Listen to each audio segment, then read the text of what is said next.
हरे कृष्णा। हम सब यहाँ पे कृष्ण कृपा लेने आए हैं, सही है? घर का नाम कृष्ण कृपा है, तो बहुत अच्छा नाम रखा है घर के लिए। आज अच्छा, ये घर किनका है? कृष्ण कृपा घर किनका घर है? ये किनका घर है? हम तो पढ़ गए ना। संसार की दृष्टि से बोलना है या अध्यात्म दृष्टि से बोलना है? तो संसार की दृष्टि से देखा जाए तो आनंद बिहारी जी का घर है, लीला विनोदिनी जी का घर है, और निखिल कुमार और नीतीश कुमार का घर है। परंतु सत्य की दृष्टि से देखा जाए तो ये गौर निकाय का घर है। इसका मतलब ये नहीं है कि हम यहाँ आए और कहें चलो आपका घर नहीं है, हमने आज प्रवचन में सुना इसलिए हम यहाँ रहना शुरू करते हैं। ऐसा नहीं है। भले आध्यात्मिक दृष्टि में इनका घर नहीं हो, फिर भी भगवान ने उनको ये घर रहने के लिए दिया है।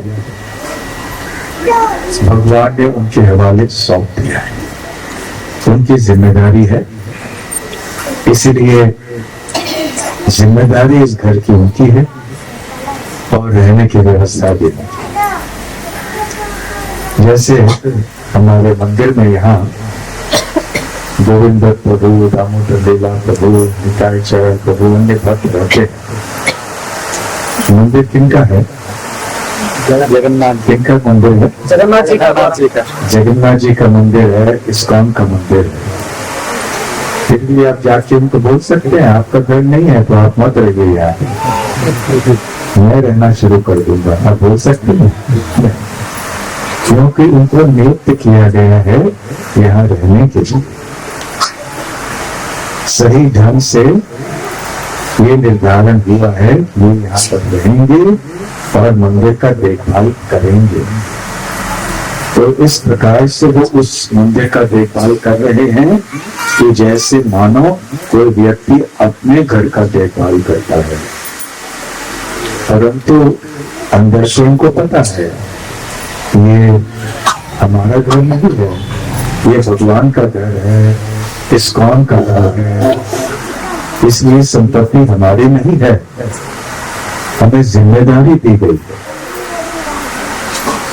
अच्छा, कभी आपने किसी आपके दोस्त या रिश्तेदार की गाड़ी प्रयोग के लिए लिया है? कभी मेरी गाड़ी काम नहीं करी, आपकी गाड़ी एक दिन के लिए ले लूं क्या? आपने ऐसे कभी किया है?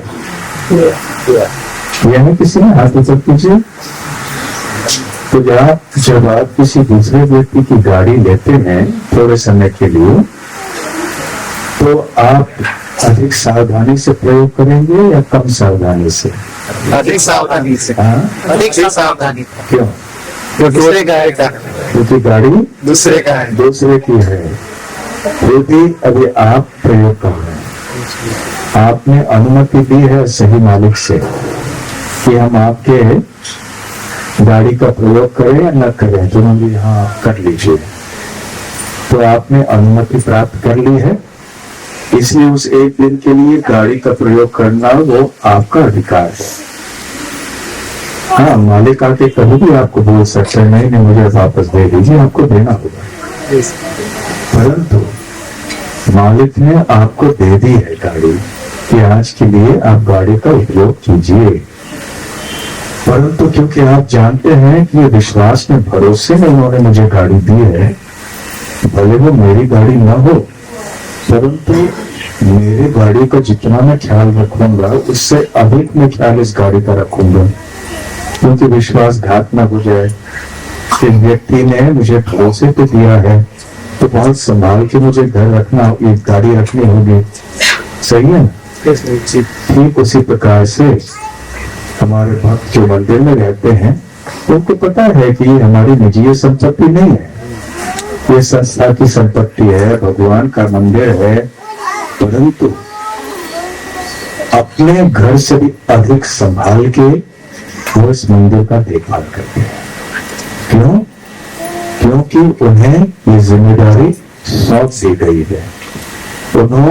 उन्हें ये अनुमति मिली है, ये अवसर प्राप्त हुआ है अधिकृत ढंग से इस मंदिर में निवास करने के लिए, रहने के लिए, सेवा करने के लिए। इसलिए कोई दूसरा व्यक्ति आके ये नहीं कह सकता कि आप शनिवार हम आएंगे।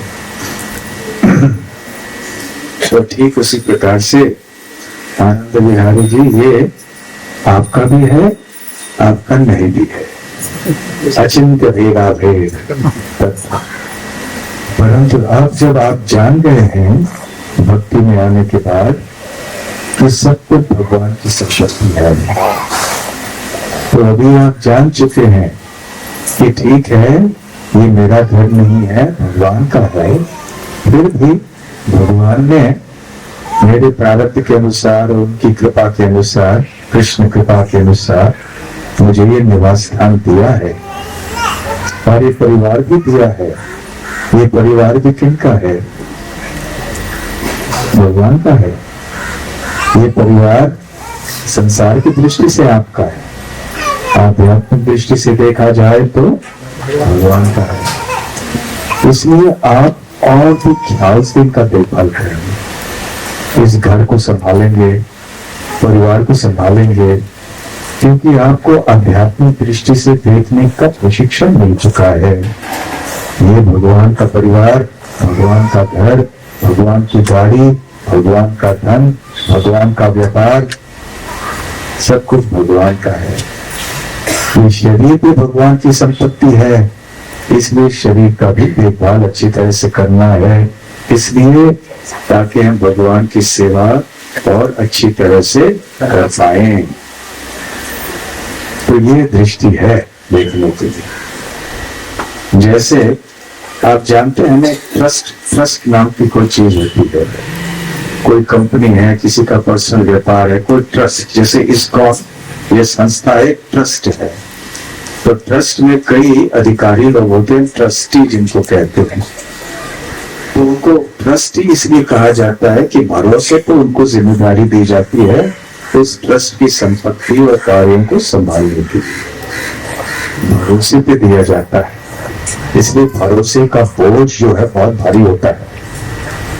इसलिए जो ट्रस्टी होते हैं उनको देखना होता है कि बड़े सुचारू रूप से यहाँ सब कुछ चले, जैसे मालिक की इच्छा हो उसके अनुसार ये सारे कार्य चले। ठीक उसी प्रकार से चाहे हमारा घर हो, व्यापार हो, कुटुंब हो, कुछ भी हो, इसके मालिक हैं भगवान। उनकी इच्छा के अनुसार हमें ये सारी चीजें संभाल के रखनी है, भगवान की सेवा में इनका उपयोग करना है। और भगवान ने हमें ये भी बतलाया कि हाँ, आपके परिवार के भरण पोषण के लिए भी हम सुविधा आपको दे रहे हैं, ये घर दे रहे हैं, व्यवसाय दे रहे हैं, धन दे रहे हैं, तो अपने लिए भी तो करना चाहिए। हम नहीं रहेंगे तो सेवा कैसे करेंगे? तो ये धारणा है, ये हमारी विचारधारा है हमारी संपत्ति के लिए।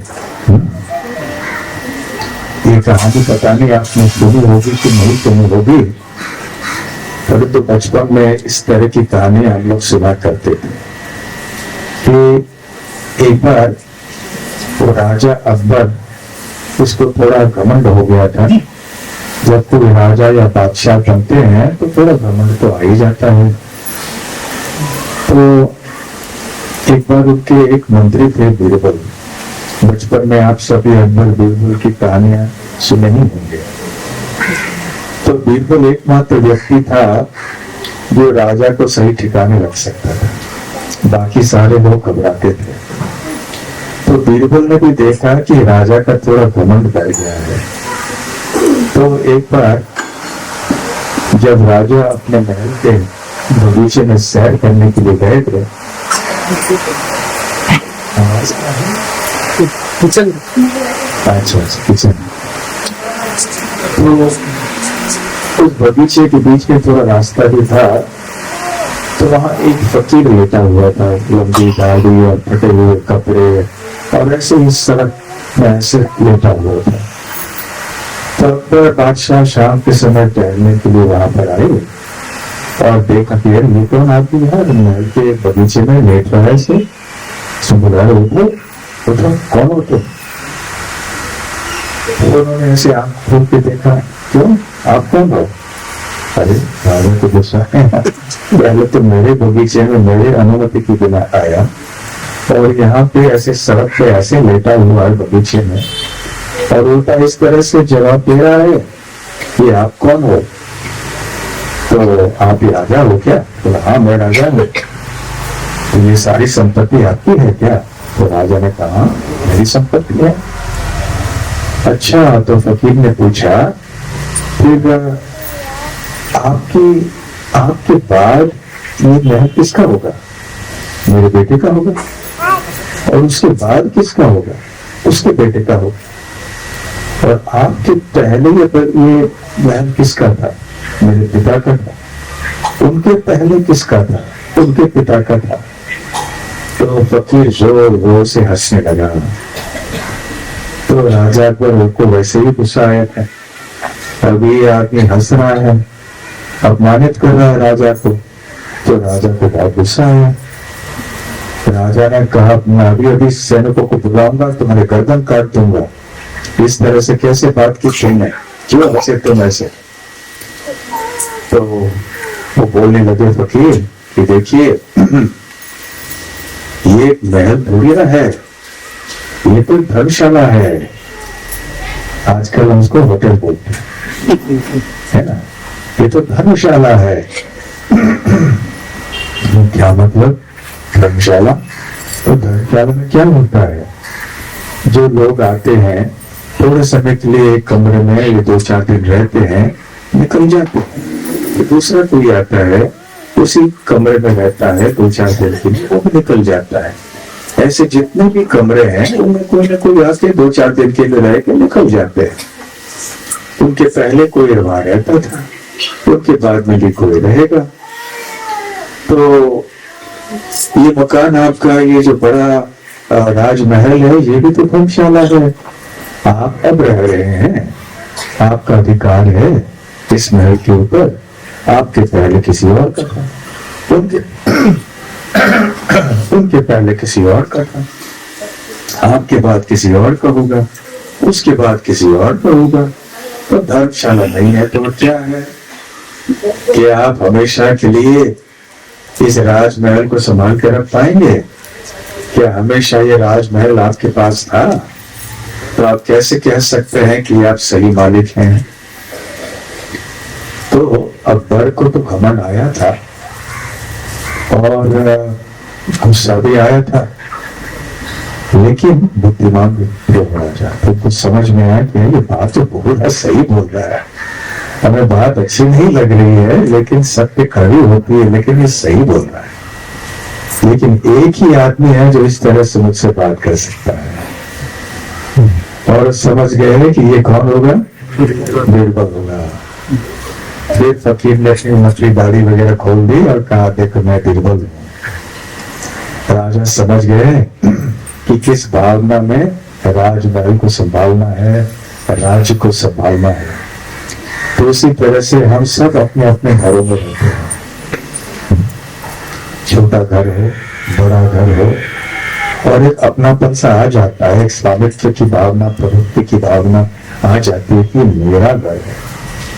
ठीक है, जैसे हम धर्मशाला के कमरे में रहते हैं तो जब तक हम हैं वो अपना है, दूसरा कोई व्यक्ति आके हमारा सामान नहीं ले सकता, उस हद तक हमारा है। उसी प्रकार से हमारा घर हो, हमारा जो भी कुछ हो, उस हद तक हमारा है। किसी और व्यक्ति का अधिकार नहीं है कि वो आके हमारा सामान ले जाए या आके वो रहने लगे। परंतु वास्तव में धर्मशाला का मालिक कोई और होता है। ठीक उसी प्रकार से हमारा जो घर है, हमारी संपत्ति है, ये सब अंततः भगवान श्री कृष्ण का है। इसलिए हमारे आनंद बिहारी जी ने सही अपने घर का नाम रखा है कृष्ण कृपा। कि कृष्ण कृपा ही है ये घर। जिसके द्वारा इनको अपने परिवार के संग या रहने का अवसर प्राप्त हुआ है। और ये केवल इनकी बात नहीं, हम सबकी बात है। इसलिए अपने घर में, चाहे वो छोटा घर हो बड़ा घर हो, हमारा व्यवसाय छोटा हो बड़ा हो, हमें याद रखना चाहिए कि ये वास्तव में सब भगवान की है। हमें भरोसे से भगवान ने दिया हुआ है। यहाँ तक कि जब आश्रम में भी भक्त रहते हैं, कभी कभी कमरे के पीछे भी खींचातानी हो सकती है। जब श्री प्रभुपाद जी के गुरु महाराज श्री भक्त सिद्धांत सरस्वती ठाकुर ने एक नए मंदिर की स्थापना की, बहुत भव्य बड़ा मंदिर बना, मठ बना उसमें, तो वहां पे जो ब्रह्मचारी सन्यासी थे आपस में बहस करने लगे, मुझे ये कमरा चाहिए, मुझे वो वाला चाहिए, सबसे अच्छा वाला ये है, कोने वाला, मुझे वो चाहिए।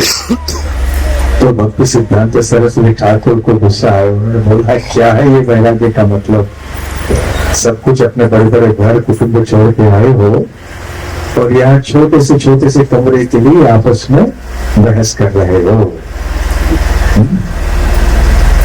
तो मठ के अंदर कमरे कितने छोटे होते हैं, फिर भी आसक्ति हो जाती है ये मेरा कमरा है। तो श्री भक्ति सिद्धांत सरस्वती ठाकुर कहना चाहते थे कि देखो आसक्ति नहीं होनी चाहिए, ब्रह्मचारी सन्यासी को कहीं भी रहने के लिए तैयार होना चाहिए, जो परिस्थिति है उस बड़े आनंद से रहना चाहिए। एक बार श्री रामानुजाचार्य के एक भक्त थे, गृहस्थ भक्त थे, परंतु वो बहुत ही शरणागत भक्त थे। गृहस्थ होने के बाद भी बहुत शरणागत थे, अपना सर्वस्व भगवान की सेवा के लिए प्रयोग करते थे। तो एक बार हुआ ये कि मठ में किसी धन की आवश्यकता थी मंदिर में, तो रामानुजाचार्य के थोड़े शिष्य बैठे थे, उनको पता था, रामानुजाचार्य को पता था कि उनके थोड़े भक्त हैं, उनको थोड़ा अहंकार से हो गया कि हम वैरागी हो गए हैं और गृहस्थ जो होते हैं वो थोड़े कम स्तर के होते हैं।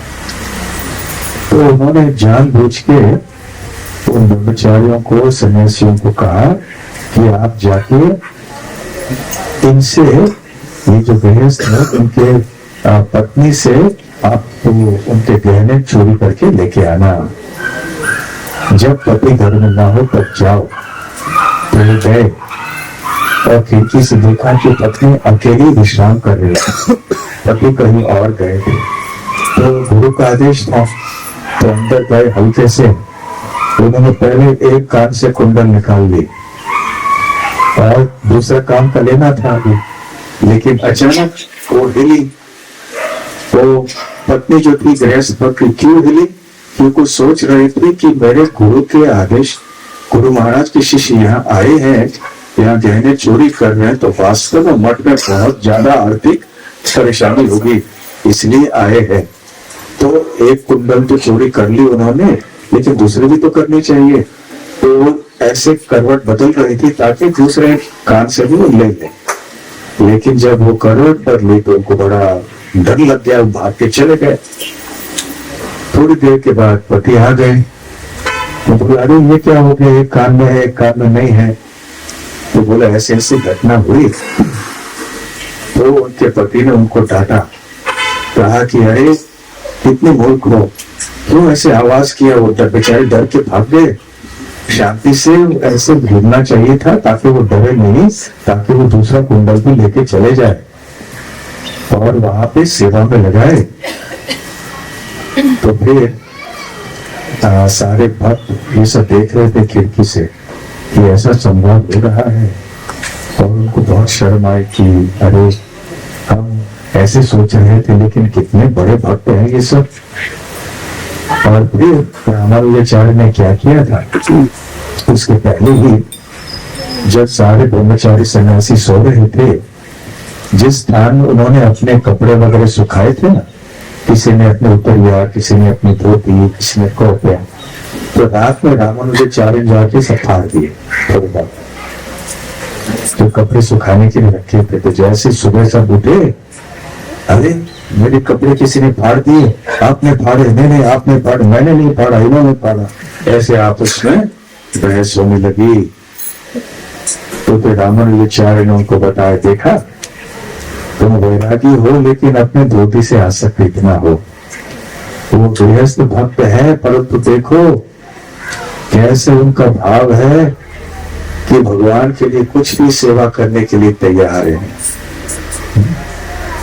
तो इससे हम क्या सीख सकते हैं कि ये जो भक्ति भाव है यह आश्रम पर निर्भर नहीं होता। हम ब्रह्मचारी हैं, सन्यासी हैं, गृहस्थ हैं, क्या है, हमारी भावना के ऊपर निर्भर है। हम अपने घर में भी रह के, परिवार के सहित रह के निरासक्त होकर भगवान की सेवा करेंगे यदि, तो ये बहुत श्रेष्ठ माना जाएगा। यदि कोई आश्रम में रह के भी आसक्त हो जाए अपने थोड़े बहुत जो वस्त्र हैं और अपने प्रतिष्ठा आदि से, तो वो भी गलत है। तो कारवार में हमें दोनों अच्छे उदाहरण मिलते हैं। हमारे ब्रह्मचारी भक्त हैं और वानप्रस्थ भक्त हैं, वो भी आदर्श उदाहरण दे रहे हैं हम सबको। छोटे से आश्रम में रह के बिल्कुल निरासक्त होके, केवल भगवान जगन्नाथ के समर्पित होके, वैष्णवों का दास बन के सेवा कर रहे हैं। कोई चीज नहीं चाहिए उनको, बस थोड़ा खिचड़ी आपको देनी चाहिए, इतना तो है पेट भरने के लिए। बाकी समय सेवा करने में, विचार करने में लगे हुए हैं। और हमारे वानप्रस्थ आश्रम में रहने वाले भी निताई चरण तो वैसे ही रह गए। दिन में आश्रम में रहना और फिर दिन में सेवा करना, बस यही जीवन है। और आप सब गृहस्थ भक्त हैं जो मंदिर से जुड़े हुए हैं, तो आप सभी इसी तरह से रहते हैं जैसे रामानुजाचार्य के वो गृहस्थ भक्त थे। नकल नहीं करनी चाहिए, याद रखना है। ये तो बहुत एक विशेष उदाहरण है, नकल तो बिल्कुल नहीं करना है। फिर भी उनके पद चिन्ह में चल के आप सब गृहस्थ भक्त भी कितने समर्पित भाव से भगवान जगन्नाथ की सेवा करते आए हैं। इस तरह से ही यदि हमारे ब्रह्मचारी भक्त, वानप्रस्थ भक्त, गृहस्थ भक्त सारे मिलकर एकजुट होकर भगवान की सेवा करें, तो यहीं पर वैकुंठ की स्थापना होगी। ऐसे ही वैकुंठ में हम सब रहना चाहते हैं, जहाँ कहीं वैर न हो, द्वेष न हो, स्वार्थ न हो, केवल भगवत सेवा की भावना प्रधान हो। ऐसे ही मंदिर और भक्त समाज की स्थापना हमें करनी है। सही है? कितने भक्त मानते हैं कि हमें ऐसे ही करना है? हाथ ऊपर कीजिए। सबको करना है तो बहुत अच्छी तरह से आप सब कर रहे हैं, आपको हार्दिक धन्यवाद। और यहाँ पर हमारे आनंद बिहारी जी और लीला विनोदी जी आदर्श उदाहरण दिखा रहे हैं कि कैसे अपने आप को, अपने परिवार और मन को भगवान की सेवा के लिए आगे रखना चाहिए। और इसलिए आज इन्होंने अपने घर में श्री गौर निताई को आमंत्रित किया है। नाम रखे हैं अपना विग्रहों के, तो नाम रखे हैं अभी विग्रहों के। तो चलिए आप आनंद बिहारी, आपके घर में आए नदिया बिहारी, और नित्यानंद प्रभु भी हैं, तो है निताई राम। तो नदिया बिहारी निताई राम। नित्यानंद प्रभु बलराम हैं, जो राम के नाम से भी जाने जाते हैं। नित्यानंद निताई के नाम से जाने जाते थे, तो निताई राम।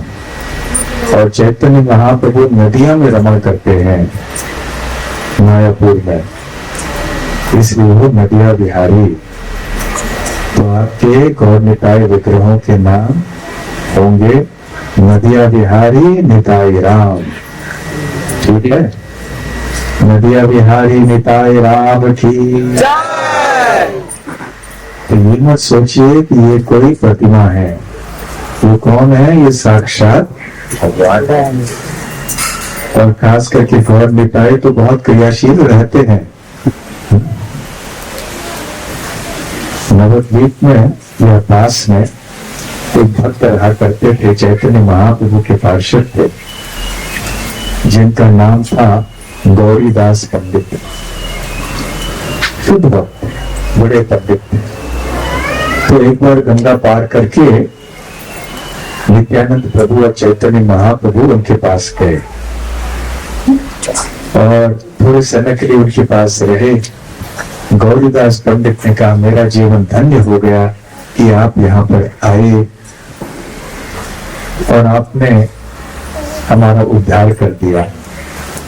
तो थोड़े समय रहने के बाद फिर चैतन्य महाप्रभु और नित्यानंद प्रभु ने कहा कि गौरीदास अभी अनुमति दीजिए, तो हमें वापस लौटने का समय आ गया है, हम थोड़े समय आपके आश्रम में रुके। तो गौरीदास पंडित ने कहा कि नहीं, अभी हम इतने आसक्त हो गए हैं आपसे कि आपको हम छोड़ना नहीं चाहते हैं, तो आप यहाँ घर छोड़ के मत जाइए, आप यहीं रहिए। तो नित्यानंद प्रभु और चैतन्य महाप्रभु ने कहा कि ऐसे कैसे संभव है, हमें तो नवद्वीप में जाके संकीर्तन करना है, बहुत जगह जगह जाके प्रचार करना है, बहुत सेवाएं हमारी हैं, तो हम ऐसे कैसे रह सकते हैं? नहीं नहीं नहीं, आप कृपया रहिए रहिए रहिए। इतना आग्रह जब हुआ तो फिर चैतन्य महाप्रभु ने कहा कि ठीक है, आप इतने पंडित हैं तो आप जानते हैं कि विग्रह और रूप में कोई अंतर नहीं होता, तो हम विग्रह बन जाते हैं और विग्रह के रूप में हम यहाँ रह जाएंगे। तो उन्होंने विग्रह प्रकट करा दिए गौर निताई के और उनको प्रस्थापित कर दिया और कहे, देखो विग्रहों में और हम में कोई अंतर नहीं है, तो इसलिए विग्रह यहाँ पर है तो हम चले।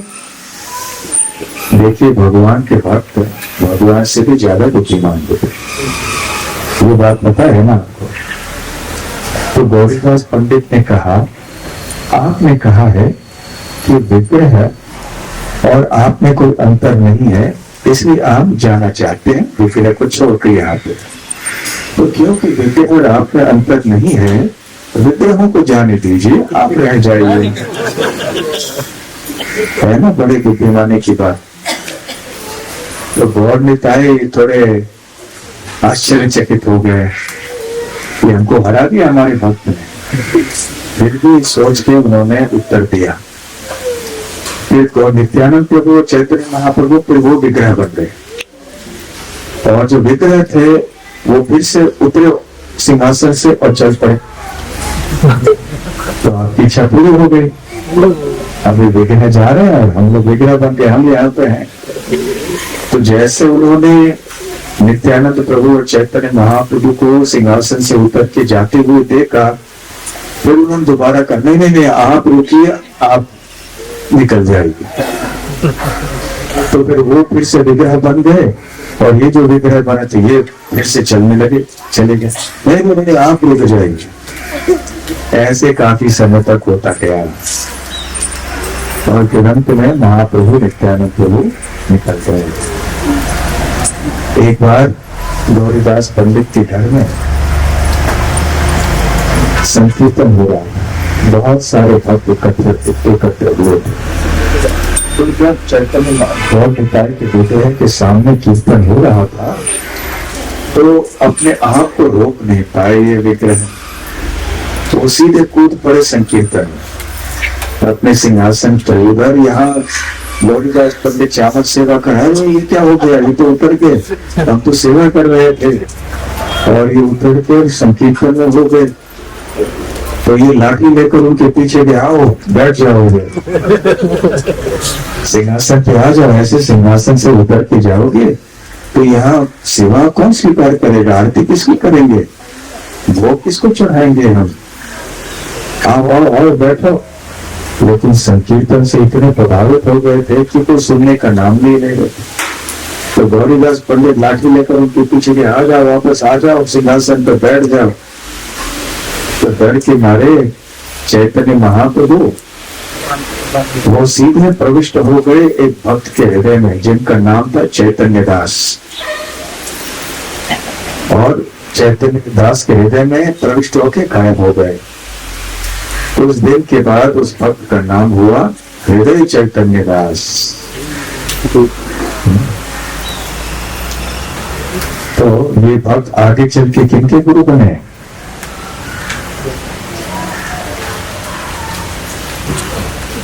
जीव गोस्वामी। ये अपने आप में बहुत सुंदर लीला है उनकी और श्यामानंद प्रभु की। तो खैर ऐसे लीलाएं भगवान के विग्रह की हुई है गौर निताई की, इसलिए हमने कहा बड़े क्रियाशील हैं।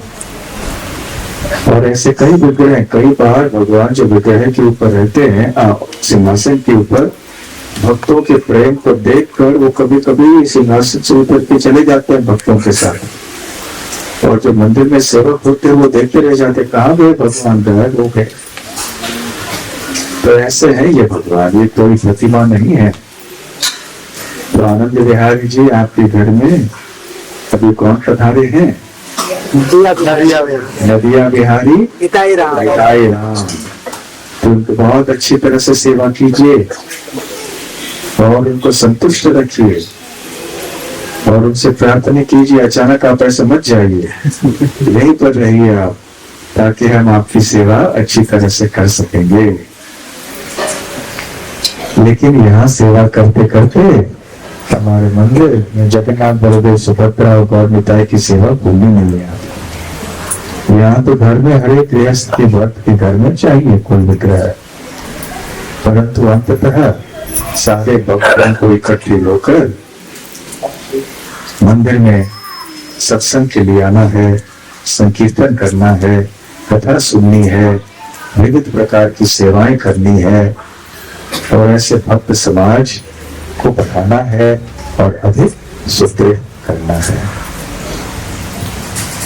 तो आपके परिवार, आप सबको बहुत हार्दिक शुभकामनाएं सारे भक्त समाज की ओर से। ये आप आज से आपके घर में नदिया बिहारी निताई राम विराजमान हैं। वो आपके घर के सही मालिक हैं, आप उनके सब सेवक हैं। उनकी सेवा अच्छी तरह से करते रहिए और अपना जीवन।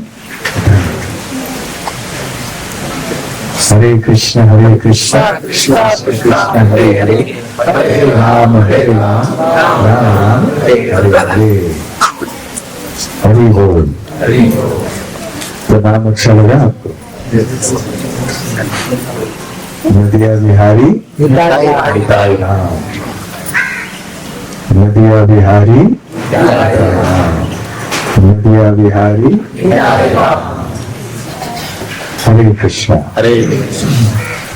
ठीक है,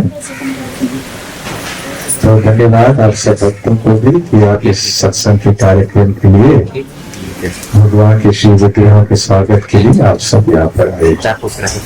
हरे कृष्णा।